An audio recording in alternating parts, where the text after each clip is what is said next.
BDR হত্যাকাণ্ডে বিচারের দাবিতে ভুক্তভোগীরা এবং বৈষম্যবিরোধী শিক্ষার্থীরা কেন্দ্রীয় শহীদ মিনারে সমাবেশ করছেন। সমাবেশ শেষে আইন উপদেষ্টার কার্যালয় ঘেরাওয়ের কথা রয়েছে তাদের। কেন্দ্রীয় শহীদ মিনারে আছেন আমাদের সহকর্মী কায়কোবাদ মাহমুদ।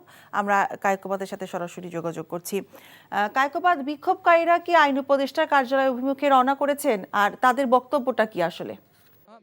শহীদ মিনারে আছি। এখানে আজকে যে কর্মসূচি পূর্ব ঘোষিত বিডিআর যে ট্র্যাজেডি, পিলখানার যে ট্র্যাজেডি, সেই ঘটনায় তারা সুষ্ঠু তদন্ত চাচ্ছে। এখানে যারা জেলে বন্দী আছে তারা বলছেন যে প্রহসনের বিচারের নামে যে তাদেরকে জেলে বন্দী করা হচ্ছে, তাদের পরিবার এখানে অর্থাৎ পিলখানা ট্র্যাজেডিতে যে ভুক্তভোগী তারা কিন্তু এখানে আছেন। এর সাথে এখানে কিন্তু যুক্ত হয়েছেন কিন্তু বৈষম্য বিরোধী ছাত্র আন্দোলনের সমন্বয়ক এমডি মাহির, তিনিও কিন্তু ডাক দিয়েছিলেন। তো তারা এখানে এখন পর্যন্ত 11টার পরে কর্মসূচি শুরু করার পর থেকে কিন্তু তারা তাদের যে বক্তব্য তারা রাখছেন, তারা এখানে বলছেন যে এটি একটি পরিকল্পিত হত্যাকাণ্ড যার সাথে জড়িত ছিল বিগত সরকার।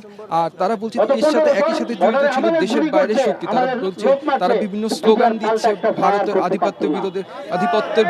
তারা বলছেন এই হত্যাকাণ্ডের সাথে দেশের বাইরের শক্তিও জড়িত। তারা বলছেন এর ফলে দেশের সার্বভৌমত্বকে প্রশ্নের মুখে ফেলা হয়েছিল। আর এই ঘটনার বিচারের নামে যে প্রহসন হচ্ছে তারা সেটার প্রতিবাদ জানাচ্ছে।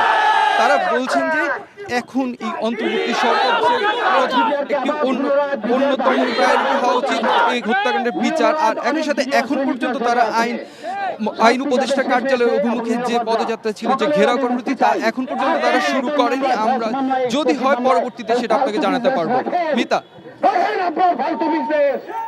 জানছিলাম বিডিআর হত্যাকাণ্ডের ভুক্তভোগী ও বৈষম্য বিরোধী শিক্ষার্থীদের বিক্ষোভের খবর।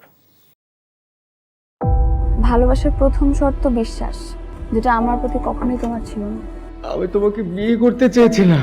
চেয়েছিলে আমার ইচ্ছেগুলোকে গলা টিপে হত্যা করার পর।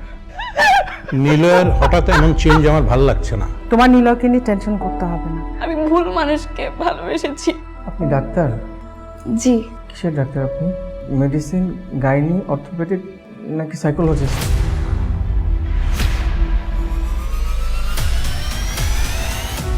ভাইয়া খুব ইন্ট্রোভার্ট। ভাইয়াকে নেশার জগৎ থেকে ফিরিয়ে আনতে হবে।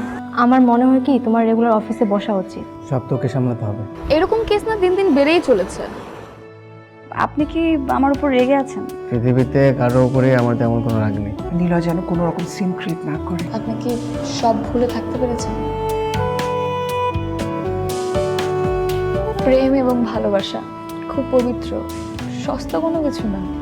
আমি তোমাকে হারাতে চাইনি পেতে। Love is not enough in the world.